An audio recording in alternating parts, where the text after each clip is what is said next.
Hello अस्सलाम वालेकुम guys, welcome back to my YouTube channel और welcome to my new vlog. आज का व्लॉग है मेरे ताई मामा के घर जाने के और उनके गेस्ट डील करने के हवाले से। आज मैंने काला जोड़ा पहना है किसी की फरमाइश पे, और वो फरमाइश हुई थी मेरी सासू माँ की, और उन्होंने मुझे कहा जुमर आज तुम ब्लैक जोड़ा पहनो। ये पहन के वाकई लिटरली मुझे भी बहुत अच्छा लग रहा था और बाकियों को भी। और यहाँ पर ईशा मुझे कह रही थी कि भाभी आए हम स्ट्रीक्स बनाते हैं, और स्ट्रीक्स ये कैप्चर करते हुए बहुत टाइम लगाती है सीरियसली। नहीं ये हाथ नहीं सही आया, नहीं ये पाँव नहीं सही आया, इतना टाइम कौन लगाता है भाई। ऑब्वियसली हम गर्ल्स को तो होता ही है कि हम लोग बस स्ट्रीक्स परफेक्ट होनी चाहिए, बाकी कुछ परफेक्शन हो या ना हो हमारी लाइफ में। फाइनली हम लोग घर से बाहर आ चुके हुए थे और यहाँ पर रिक्शा वाले से डिबेट करके हम लोग पहुँच भी चुके हुए थे। हम घर पहुँचे और जाते ही हम लोगों ने जो आलम देखा वो बहुत और था। और मैं सबसे पहले तो होता हम अपने बेबी के पास हैं और बेबी ने कपड़े नहीं थे अच्छे पहने हुए। मैंने कहा इसको चेंज करवाते हैं। मैंने पूछा बेबी ये वाले कपड़े पहनोगे? कहता है हाँ हाँ ये वाले ठीक है। फिर हमने इसकी थोड़ी सी ट्रांसफॉर्मेशन वीडियो बनाई और मैंने कहा तारा हिल भी लिया करो, उठा भी करो। और मैं किचन में आई तो किचन का कुछ ये आलम था। ताई मम्मा ने फरमाइश की कि आज कढ़ाई गोश्त बनाना, तो उसके लिए प्याज फ्राई करने के लिए मैं रख चुकी हुई थी। देन मैंने शान मसाले वाले पैकेट को दही में मिक्स कर देती होती हूँ। और अगर आपको लगे कि ये मिर्चें कम है, क्योंकि कुछ लोग बहुत स्पाइसी खाते हैं और वो कुछ लोग कम स्पाइसी खाते हैं, तो मैं इसमें कुछ नमक मिर्च वगैरह अपने हस्बे जायका जो हमें पसंद होती है उसके मुताबिक ऐड करके अच्छी तरह से दही में मिक्स करके फिर हम ऐड करते हैं। मुझे सादे मसाले ऐड करना अच्छा नहीं लगता। मैं किसी भी हंडिया में खाना वगैरह बनाने के लिए कि यूज़ करती हूँ तो ज़्यादातर दही में ही मिक्स करके, क्योंकि एक तो इसमें मिक्स हो जाता है और आइडिया हो जाता है कि ये मिर्च कितना हो अंदर टेस्ट आएगा। और मैंने यहाँ पर टमाटर भी कटिंग कर लिए हुए थे और अदरक लहसुन वगैरह ये सब्ज़ मिर्चें इनको ब्लेंड करना था, चॉप करना था।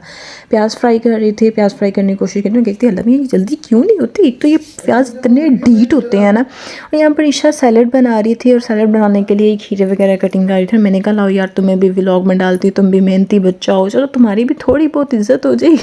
और यहाँ मेरे प्याज फ्राई हो चुके हुए थे और मैंने इनको ब्लेंड करना था। नेक्स्ट मैंने कढ़ाई में डाला गोश्त को फ्राई करना था। गोश्त को फ्राई करने का फ़ायदा ये होता है कि एक दफ़ा गोश्त अगर सारा फ्राई हो जाए अच्छे तरीके से, तो इसकी जो खुशबू होती है, मतलब जो स्मेल होती है वो सारी मर जाती है, मतलब ये स्मेल चली जाती है, जो कि काफ़ी ज़्यादा लोग नहीं पसंद करते।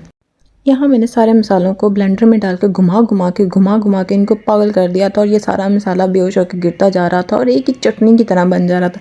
इस चटनी को बना के हम लोग उसमें डाल देते हैं। नेक्स्ट हमने ईशा ने ये सैलेड रेडी कर ली थी और टमाटर कटिंग करने वाले रह गए थे। ईशा को मैंने एक ये सैंपल बना के दिया, ये दूसरा बना रही थी और कह रही थी मैं ट्राई करती हूँ, पता नहीं ऐसा बनेगा कि नहीं। मैंने कहा बन जाएगा इंशाल्लाह, ट्राई अगेन, कोशिश करते रहो, बंदा जहदोजहद में पास तो हो ही जाता है।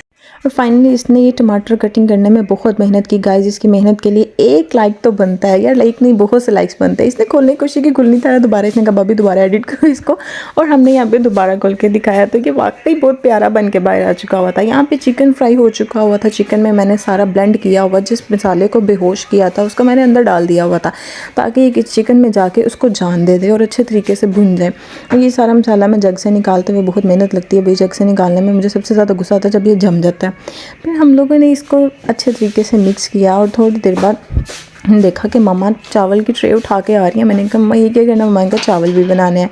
तो चावलों को भी मम्मा छान चुकी हुई थी, जो गंदबला होता है इसके अंदर वो निकाल चुकी हुई थी। यहाँ मैंने दही वाला मसाला भी मिक्स कर दिया हुआ था ताकि ये सारा अब नमक मिर्च भी इसमें चली जाए। अगर आपको मतलब मुझे नमक मिर्च बाद में कम लगी थी तो मैंने फिर और डाल दी थी, जितने भी आपको मसाले वगैरह ऐड करने हों। और फिर मैंने इसका ढक्कन बंद कर दिया। मैंने कहा भाई तुम आराम करो। और यहाँ मामा चावल धो रही थी कि चावलों को धोकर अच्छे तरीके से साफ़ शफाफ करके हम लोग इसका पुलाव बनाए। हम बनाने वाले थे मटर चिकन पुलाव। एक्चुअली कुछ लोग चिकन नहीं खाते अंदर, कुछ लोग मटर नहीं खाते, इसलिए हमने दोनों को मिक्स कर दिया कि जिसने चिकन नहीं खाना वो मटर खा ले, जिसने मटर नहीं खाने वो चिकन खा ले। यहाँ पे ईशा सफाइयाँ गा रही थी और मैं इसे कह रही थी यार तू सही काम वाली माई लग रही है। कहती काम वाली माइयाँ भी इतनी सोहनी होती हैं। मैंने कहा यार तू कहाँ से प्यारी है यार, किस एंगल से प्यारी हो। और यहाँ पे ये सारी बोतलें उठा रही थी। मैंने कहा यार तुझे दिख के ना मुझे गाना याद आ रहा है, 4 बोतल वोडका। और यही काम है इसका रोज़ का। यहाँ पे हमने आलू निकाल लिए हुए थे, हमारा दिल कर रहा था फ्राइज़ खाने को। बंदा इतना थक रहा हो तो अपने लिए भी थोड़ी बहुत सेहत बनाना ज़रूरी होता है। और यहाँ पे आलूओं को मैंने नंगा कर दिया हुआ था, इनके सारे कपड़े उतार दिए और मैंने सोचा अब इनको अच्छे तरीके से नहला के फिर मैं इनको फ्राई करूँगी। और ये सारे आलू नंगे परंगे आपके सामने पड़े हुए, चुटकी बजाते ही ये लाइनों में आ चुके हुए थे और लाइनों को मैंने थोड़ा सा मसाले लगा के और क्रिस्पी सा कर ली। यहाँ पे मामा के चिकन और मटर फ्राई हो रहे थे। मुझे इसमें कोई इंटरेस्ट नहीं था, मुझे इंटरेस्ट था तो सिर्फ अपने आलू वाली चिप्स में, और मैं आलू वाली चिप्स को बहुत अच्छे तरीके से और यहाँ पर आलू नहा धो के तेल में फ्राई होकर सुर्खी पाउडर लगा के हमारे सामने आगे हुए थे। और इनके लिए हम लोगों ने ज़्यादा अरेंज किया था इनके दोस्तों का चाट मसाला और केचप का, ताकि हम लोग इसमें डाल के आसानी से अच्छे तरीके से मज़े लेते हुए खा सकें। और यहाँ पर मैंने कहा अच्छे तरीके से यार इसके अंदर डुबकी लगा के इसको फिर खाना मैंने केचप में। मुझे भी मेरे हस्बैंड की तरह आदत हो चुकी हुई थी ज़्यादा सारी केचप खाने की। यहाँ पर मामा और ईशा बैठे हुए थे, ये भी खा रहे थे, साथ में मोबाइलों का मज़ा ले रहे थे। और थोड़ी ही देर में ये लोग हॉस्पिटल जाने वाले थे और मैंने कहा यार इतनी सी चिप्स रहेगी यार मम्मा, अगर आपने नहीं खानी तो मुझे दे दो, ये मैं खा लूँ। और देन मुझे नज़र मेरी तेज़ नज़रों को नज़र आई ये फ़ोटो फ्रेम में दिख रही थी, इसमें कौन कौन और मैं दिख रही थी, तो मेरे हैंडसम ताया अबू है और ये उनके पापा हैं। लाइक सीरियसली यार इतने प्यारे भी होते हैं। ताई मम्मा शावर लेके आ चुकी हुई थी और जो चिप्स हमारे लिए हमने उनके लिए रखी थी वो उनको दे दी। थोड़ी देर में ईशा बाया पहन के तैयारी कर रही थी हॉस्पिटल जाने के लिए भाभी के साथ। और फिर हमारे थोड़ी ही देर बाद भाभी के गेस्ट भी आ चुके हुए थे और हम लोग बहुत थक चुके हुए थे। हमने फटाफट टेबल पे सारे बर्तन रखे कि ये बर्तन रखे और फिर हमने सालन वगैरह और चावल वगैरह सबको गर्म किया कि दोबारा तत्ते तत्ते हो जाए। और भाई मुझे तो पसंद है कोक के साथ बिस्किट हो या रस हो, मुझे कोक रस बहुत पसंद है, बाकियों को नहीं पसंद तो ना सही। यहाँ पे खाना भी हम लगा चुके हुए थे, सारे गेस्ट को कह रहे थे भाई हाथ मुँह धो के आइयो, खा रोटी खोल कीजिए शफीक अहमद। और सब लोग बहुत मज़े से लजीज खाने को खाते हुए, क्योंकि ये मेरे हाथों से बना हुआ था तो क्यों ना मज़े का होता गाइस। और यहाँ पे क्यूट सी बच्ची बेबी को देखने आई थी, मैंने कहा आपको बेबी प्यारा लगे, कहती हाँ मुझे बहुत प्यारा लगा। साथ ही मैच चल रहा था, मैच को भी देखा। वैसे कोई मैच में इंटरेस्ट नहीं है पर मैंने कहा चलो व्लॉग में डाल देती हूँ यार, कोई सशके वशके बनेंगे। और फिर हम लोग ये चाय बनाने लगे थे, यहाँ पे ईशा ने दूध पतीली में डाला। मैंने कहा यार तेरा व्लॉग नहीं बनना मुझसे, मैं थक गई हूँ।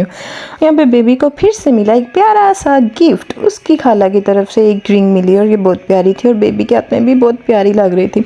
इनको समझ नहीं आ रही बेबी की किस हाथ में डाले, फिंगर्स में तो पूरी आती ही नहीं है। इसके फिंगर्स बहुत बड़ी की और रिंग्स बहुत बड़ी हैं। एक्चुअली फिंगर्स नहीं बड़ी कि उन्होंने रिंग्स ही बहुत बड़ी बड़ी बनाई हैं। देन हम लोगों ने इन बच्चे के ऊपर से नज़र उतारी, उसके दादा अबू ने कि ये नज़र उतर और ये नज़र उतरी और माशाल्लाह हमारा बेबी बहुत ही प्यारा और फ्रेश लग रहा था। और यहाँ पे इस बच्चे की उल्टी पुल्टी हरकतें देख के मेरा दिल कर रहा था मैं भी ऐसी हरकतें करूँ, पर मैंने कहा ये सब लोगों ने समझना यार ये बहू है कि पागल है, और मुझे पागल डिक्लेयर करके कहीं मेंटल हॉस्पिटल ना पहुँचा दे, इसलिए मैंने ये ऐसी हरकतें बिल्कुल भी नहीं की और मैं सुकून से एक ही जगह पर बैठी रही। और यहाँ पर गेस्ट वापसी की तैयारी पर थे, वली भाई इनको सी ऑफ करने जा रहे थे और ये सब लोग गेट से बाहर जा रहे थे और हम लोगों ने भी अच्छे तरीके से सी ऑफ किया। और बाहर भी जब भाभी भी इनको छोड़ने जा रही थी बाहर, यहाँ पर ईशा अजीम भाई से लड़ते हुए कि भाई इन्होंने चीटिंग की और चीटिंग किस बात पे की थी। इसने कहा था मेरे मोबाइल का कोड खोलो अजीम भाई, मैं आपको 500 रुपया दूंगी। और अजीम भाई भाभी देवे के दरमियान डील हो गई और हम दोनों ने मिलकर कोड खोल दिया। और इसकी अब ये था कि मुझे 500 देना पड़ेगा और ये बाजी साहब अपना 500 ज़ाया नहीं थी करना चाहती, मतलब हमें नहीं थी देना चाहती, ताकि ये कहीं जाकर कोई बर्गर शर्गर ना खा लें। इसको बर्दाश्त ही नहीं होता, ये ऐसी ही है। अरे नहीं नहीं गाइस मजाक कर रही हूँ, ये ऐसी बिल्कुल भी नहीं है, बहुत अच्छी है, हमारे ख़ानदान की रौनक है। और यहाँ पे मेरे हस्बैंड भी आ चुके हुए थे और बेबी को बहुत ज़्यादा प्यार से इतने प्यार से हाथ लगाते हैं कि किसी को छूने नहीं देते। यहाँ पे हम हाथ लगाएं तो हमें डांट देते हैं, पीछे हो इन हाथ ना लाओ। यार हाथ कैसे ना लगाएं, हमारा दिल करता है उसको पकड़ने, कहते मुझे मार लो यार, उसको कुछ ना कहो, मुझे खींच लो, उसको कुछ ना कहो। बहुत लड़ाई होने के बाद भी कहते तुम इसको हाथ लगाया ना फिर देखना मैं सबकी पिटाई कर दूंगा, किसी को भी इसको हाथ नहीं लगाना। और मैं इधर बट जिद थी कि मैं पुत्र अजय हाथ ला के ही रहना है। मैं बहुत कोशिश कर रही थी यार इसको हाथ लगा दूँ, इसको तंग करूँ, मुझे मज़ा आ रहा था अपने हस्बैंड को तंग करने में। खैर ये सब चीज़ें छोड़ के हम लोग घर की तरफ रवाना हो गए और बहुत रात हो चुकी थी, मैं सर्दी भी बहुत लग रही थी और इनके गाने जो है दांतों में दांत बच बच के निकल रहे थे। हम घर पहुंच चुके हुए थे, इन्होंने बाइक्स अंदर कर ली और हम लोग जब कमरे में आए तो हमें पता चला हमारा अखरोट का हलवा है और हम लोग ऐसे नजीदों की तरफ इसके ऊपर टूटे कि आप सोच नहीं सकते गाइस कि कोई इंसान इतना भी हो सकता है। इसमें सब थे कि कोई ना खाए बस मुझे दे दो, बहुत पसंद है हमें सोन का हलवा। Guys thank you so much, ये था आज का हमारा व्लॉग। हमारे नेक्स्ट व्लॉग के देखने के लिए हमारे चैनल को सब्सक्राइब ज़रूर कीजिएगा। अल्लाह हाफिज़।